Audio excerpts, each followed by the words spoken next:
이 신약에서 가장 큰 영향력을 끼친 인물 한 명을 꼽으라면 우리는 당연히 딱 한 명 꼽을 수 있겠죠. 사도 바울.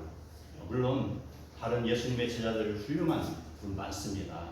그러나 사도 바울을 꼽는 이유는 즉슨 그가 자기가 가지고 있는 이전의 지식들을 다 동원하고 그리고 예수를 만난 이후에 다시 새롭게 예수님에 대해서 연구가 들어갔고 예수님으로부터 음성을 들었고 예수님의 그 가르침을 자기의 것으로 완벽하게 소화를 했습니다. 그래서 신학을 이룬 거죠. 그 신학이 지금 우리에게 전해지는 것이죠. 그래서 신약 성경의 많은 부분을 바로 바울 사도가 기록한 것이죠.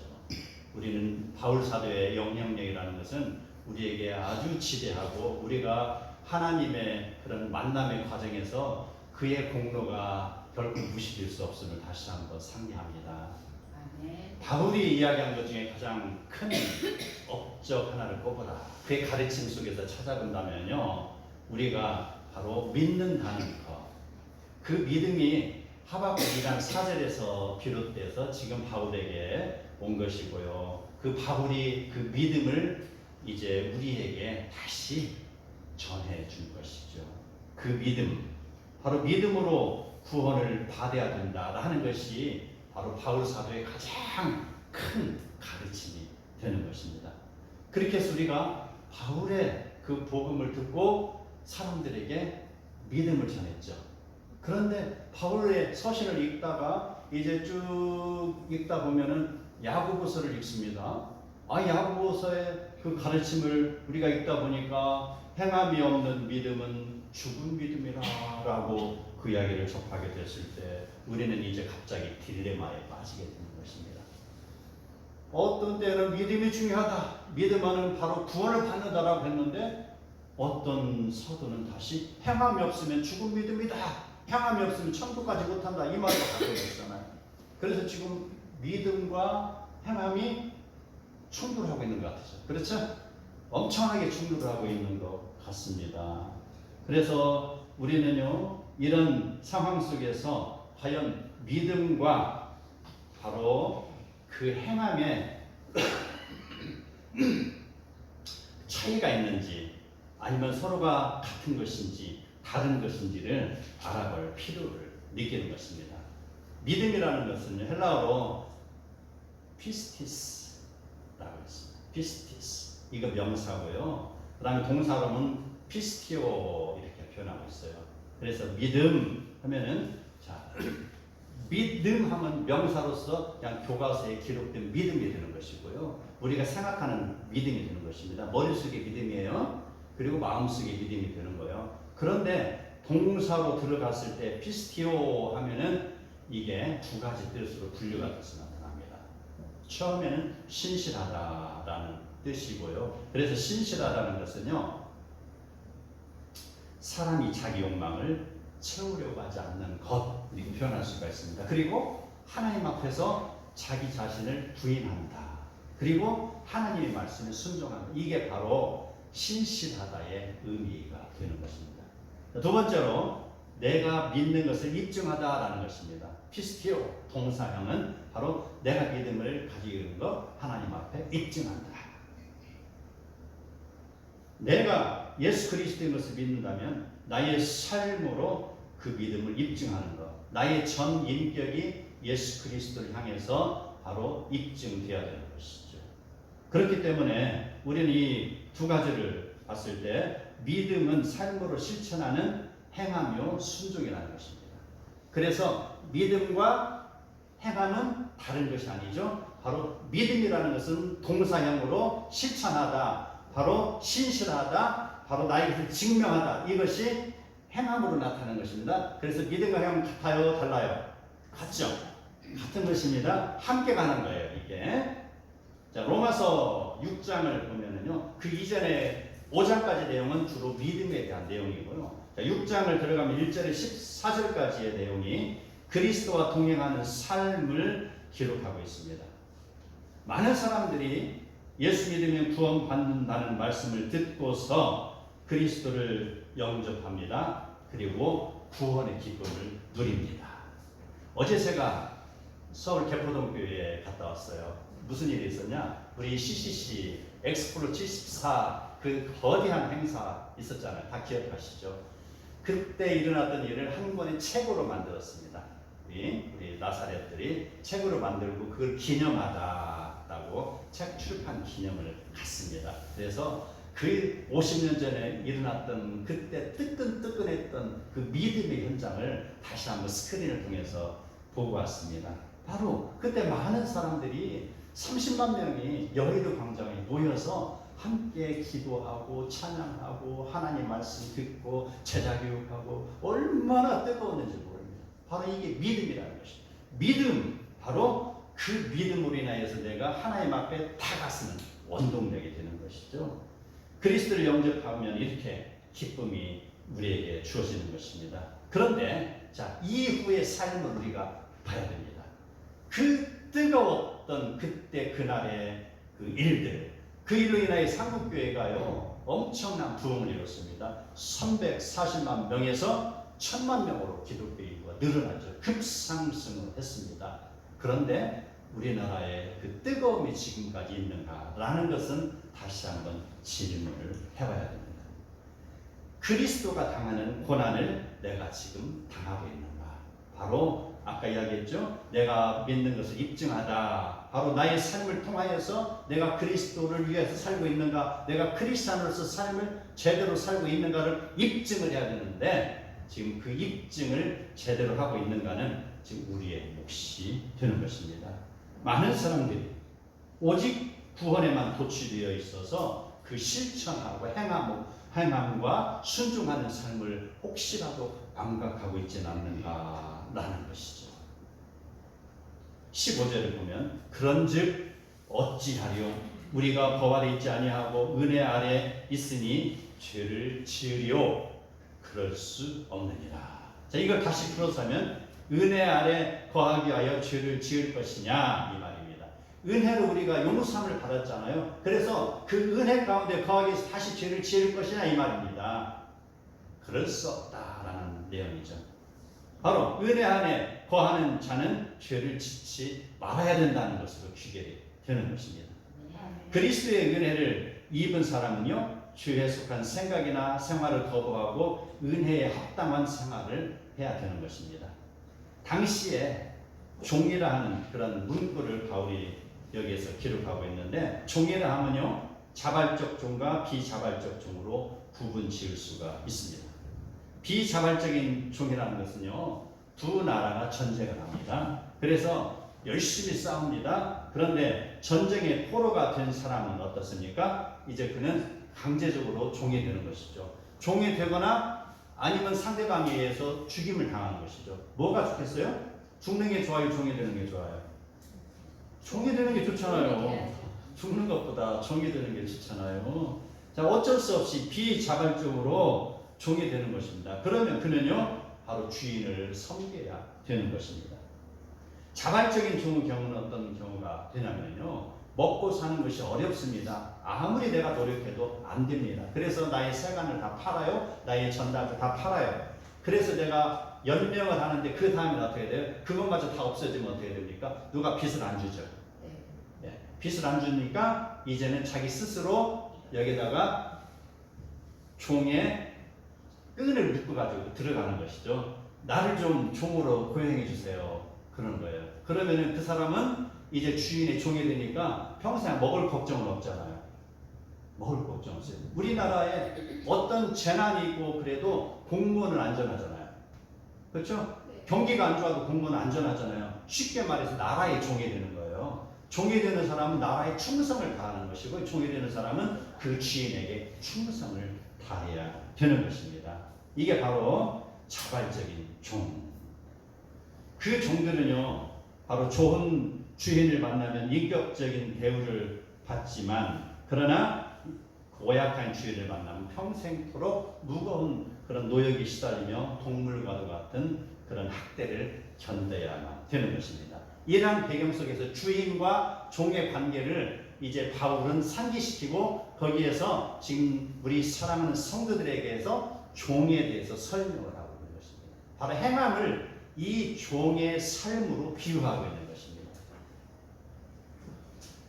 당시 바로 그 죄의 종들은요, 바로 스스로를 불평등하다고 여기는 사람들입니다. 죄의 종. 죄의 종이라는 것은요, 여기서 말하는 순종하지 않는 자의 그런 모습들이죠. 여기서 말하는 그 죄의 종과 순종의 종은 차이가 있습니다. 죄의 종이라는 건 아까 이야기했듯이 비자발적인 종과도 서로 비슷하게 이해가 될 수 있죠. 내가 원치 않아서 된 것이다. 그랬을 때 그는 항상 불평이 쌓여있죠.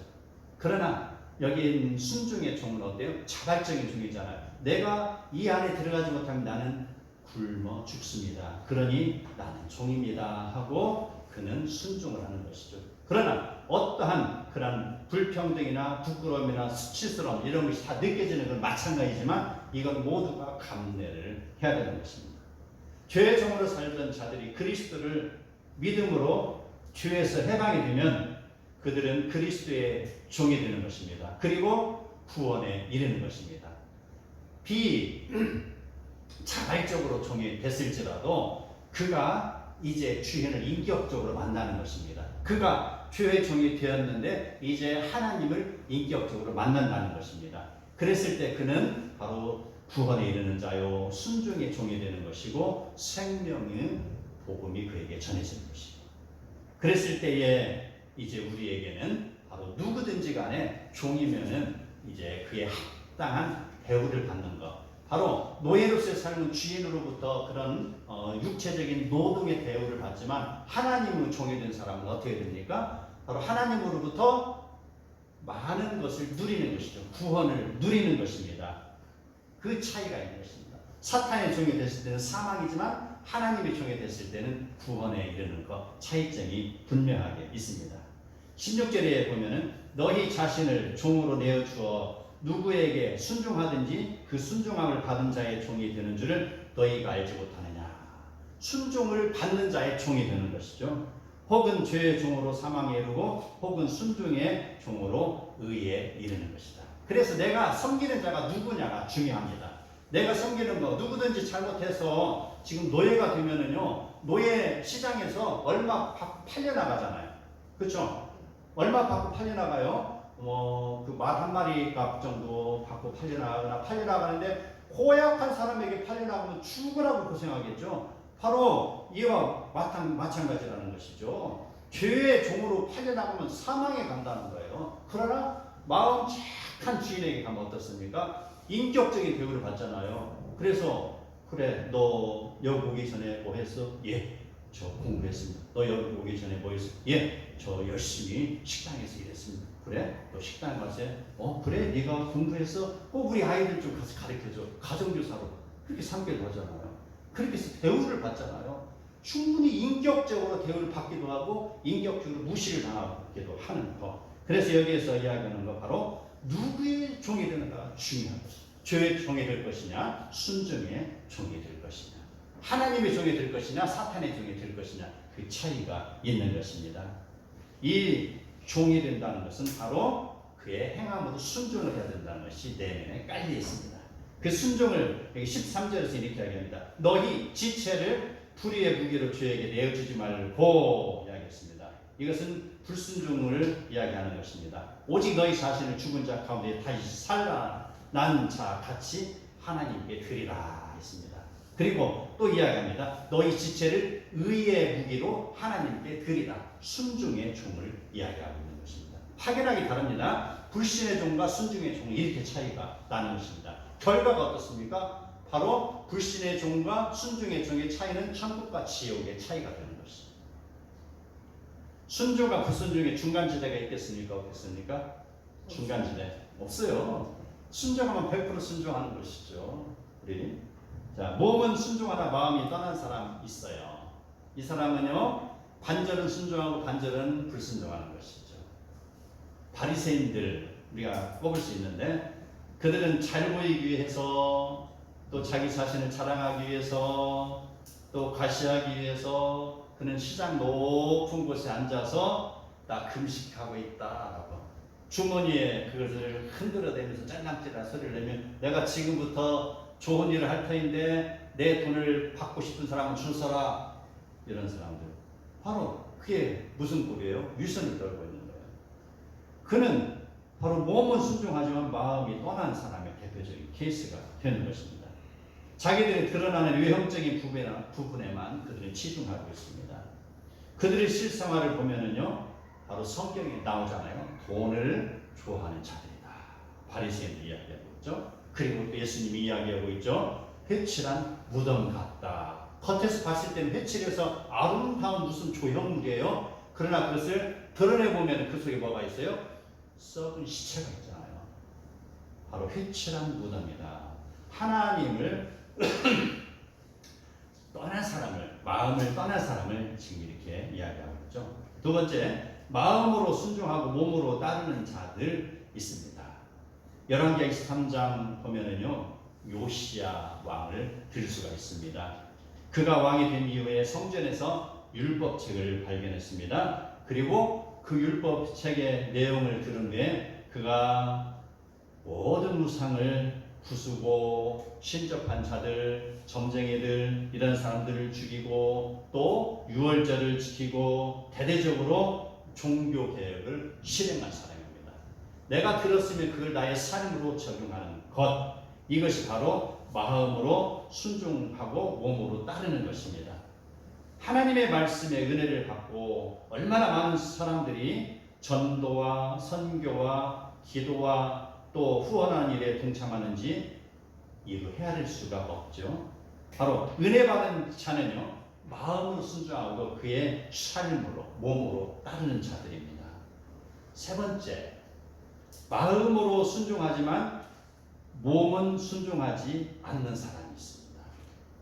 이것이 어찌 보면 처음하고 좀 비슷하게 느껴지기도 하지만 조금은 차이가 있습니다. 예수를 믿으면 구원받는다는 것을 분명히 알고 있습니다. 예수님이 말씀하시는 것을 그들은 지키지 않는 사람들이죠. 예를 들자면요, 어떤 사람이 좋은 회사에 취직했습니다. 그래서 이제 그 회사에 들어가면은 무슨 대우를 받는다는 거에 기뻐 그는 춤을 추고 있어요.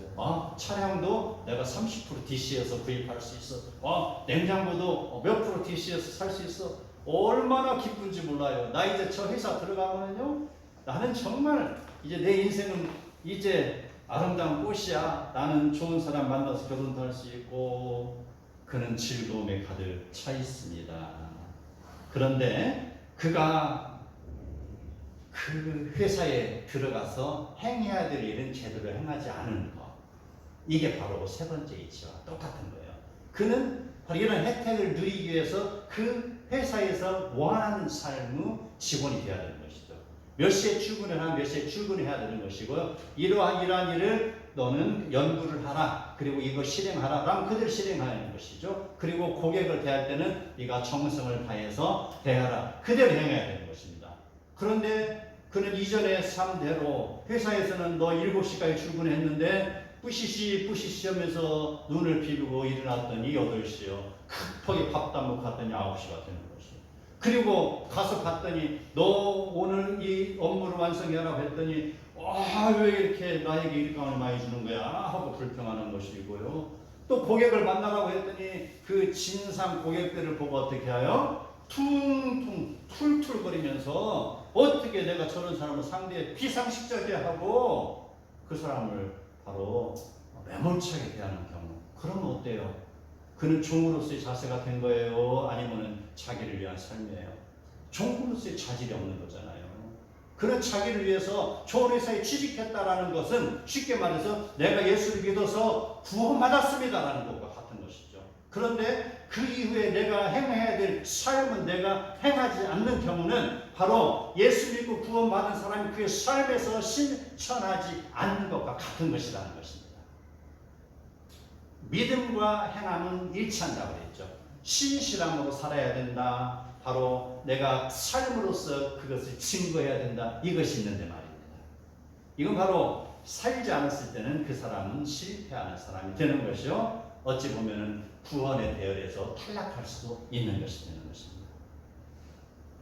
나는 이미 구원받았으니 어떻게 살아도 되는 것 아니겠어? 라고 생각을 하지만 세상과 짝하여 주의 종들을 하는 자들을 성경에서는 가차없이 그들이 일컬어서 행함이 없는 믿음은 죽음의 믿음이다 라고 규정을 내린 것이죠. 우리는 마음으로 믿고 몸으로 순종하는 복된 성도가 다 되시기를 축복합니다. 아멘. 이것이 주님이 원하는 사람입니다. 하늘나라의 주인이 되는 사람이 되는 것입니다. 고린도전서 6장에 이렇게 나옵니다. 너희 몸은 너희가 하나님께로부터 받은 바 너희 가운데 계신 성령의 전인 줄 알지 못하느냐. 너희는 너희 자신의 것이 아니라 값으로 산 것이 되었으니 그런즉 너희 몸으로 하나님께 영광을 돌리라. 우리 몸으로 하나님께 영광을 돌리라는 것입니다. 우리의 삶 전방위적인 전인격적인 모든 삶으로 하나님께 영광을 돌리라는 것입니다. 나의 10%는 오른쪽 호주머니에 집어넣고 나의 5%는 또 뒷 호주머니에 집어넣고 나의 그런 15%는 또 왼쪽 호주머니에다 집어넣고 하나님 저 이제 남은 거 뭐 40% 60% 이것만 순종하겠습니다라는 거 절대 아닌 거예요. 순종은 100%라는 거 100% 믿으시기 바랍니다. 예, 일부러 떼어놓고 일부만 순종하는 건 믿음이 아닌 것입니다. 바로 나의 몸이 성령의 전인 줄 알고 바로 나의 몸을 하나님께 거룩하게 영광을 돌린다는 것은 나의 모든 인격을 들여서 100% 하나님께 드리는 것. 바로 바울은 그 자신의 기쁨으로 순종을 실천함으로 이런 것을 우리에게 모범으로 보였습니다. 골로새서 1장 24절에 보면은 나는 이제 너희를 위하여 받는 괴로움을 기뻐하고 그리스도의 남은 고난을 그의 몸된 교회를 위하여 내 육체에 채우노라. 그리스도의 남은 고난, 그리스도께서 다 이루지 않은 것, 물론 다 이뤘죠. 그러나 그리스도의 남은 고난이라는 건 그리스도께서 승천하시고 지금 그 땅에 남아있는 사람들, 그들을 지금 당신의 사랑하는 제자들에게 유임했잖아요. 이게 바로 남은 그런 고난, 그것을 바울은 바로 내 육체에 채우노라. 그리스도의 고난을 내가 직접 다시 걸어가겠다. 내가 받아들이겠다. 그걸 실천하겠다. 그리고 내가 순종의 열매로 맺겠습니다라는 고백입니다. 로마서 6장 22절에 너희가 죄로부터 해방이 되고 하나님께 종이 되어 거룩함에 이르는 열매를 맺었으니 그 마지막은 영생입니다. 이것이 우리에게 주어지잖아요. 마지막에 부활말이잖아요. 우리 인생 부활말. 아무리 그 전에 아름답지 할지라도 그 게임에 그치면 소용이 없는 거예요. 인생 막판까지 우리가 잘 가야 되는 것이지 이게 바로 구원의 복이요 영생의 복인 줄 믿으시기 바랍니다. 순종의 열매를 맺는 자에게 영생이 주어집니다. 그러므로 믿음과 행함은 서로 다른 것이 아닙니다. 바로 믿음과 서로 행함은 서로 같은 것이요 서로가 필요를 바로 충분을 서로 채워주는 것. 그래서 필요 충분 조건이 성립이 되는 것이고요. 그러므로 믿음과 행함은 어때요? 같은 것이 되는 것입니다. 아멘. 예. 바울이 말하는 믿음과 야고보의 행함은 이렇듯 우리가 바로 같은 것. 이런 것을 우리가 알 수 있는데 그들의 이런 선포는 어디에서 왔는가? 바로 예수 그리스도의 말씀으로부터 온 것입니다. 그들이 무슨 이럴 것이다 저럴 것이다 라고 해서 만들어낸 사실이 아닌 거예요. 그리스도의 말씀에 근거해서 그들이 믿으면 구원받는다, 행함으로 구원받는다 이것을 이야기하는 것이죠. 어디에서 세울 수 있냐고요? 우리는 이 내용은 항상 마음에 기억하세요. 마태복음 5장, 6장, 7장을 항상 마음에 새기시기 바랍니다. 마태복음에 산상수훈이 있잖아요. 바로 구약시대의 율법과도 같이 신약시대에 주어지는 율법이 되는 것입니다. 사랑의 율법이 되는 것입니다. 그 말씀을 전하신 예수님께서는 우리에게 말씀했죠. 너희는 소금으로 살아라. 너희는 빛으로 살아라. 이게 바로 행함의 실천이에요. 이게 순종이 되는 것입니다. 사랑하는 성도 여러분, 여러분 지금 어느 위치에 서 있습니까? 믿음입니까? 행함입니까? 세상입니까? 그리스도 안에 있습니까?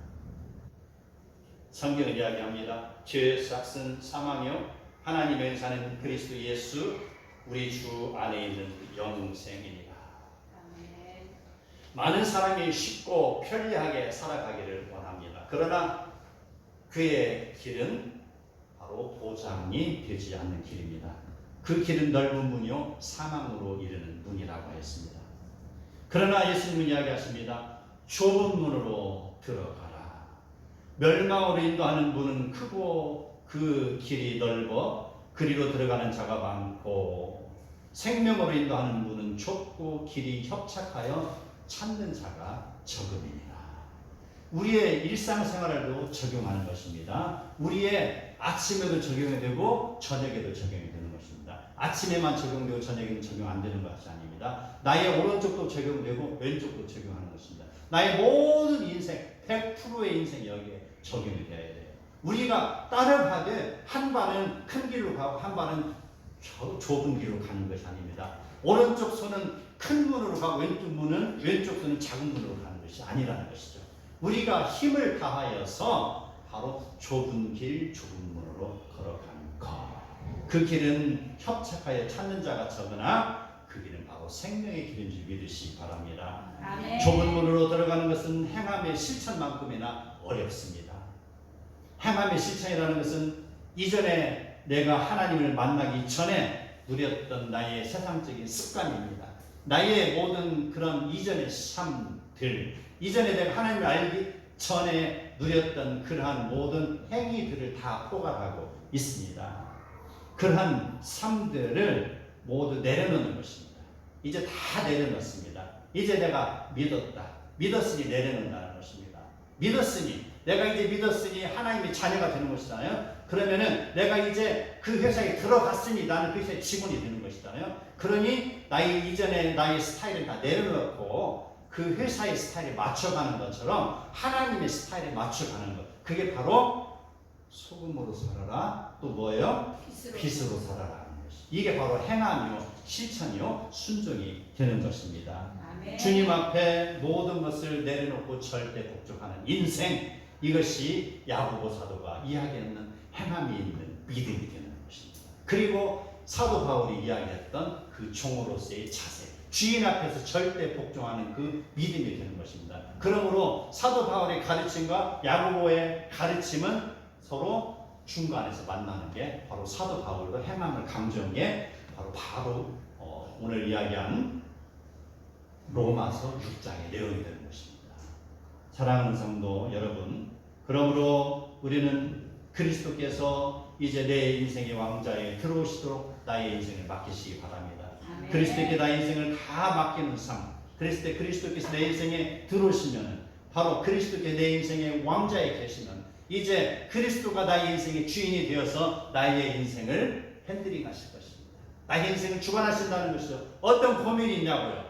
그리스도에게 맡기시기 바랍니다. 내가 그 일을, 그 핸들을 잡고 내 인생길을 내가 운전하고 가려고 했을 때는 그 길은 보장할 수 없는 길이지만 그리스도에게 맡기기만 하면, 그리스도 핸들을 붙잡기만 하면은 나의 인생은 이제 행복입니다. 그리스도의 뜻에 맞춘 삶이 되는 것입니다. 하나님의 계획과 일치된 풍성한 삶을 누리는 것입니다.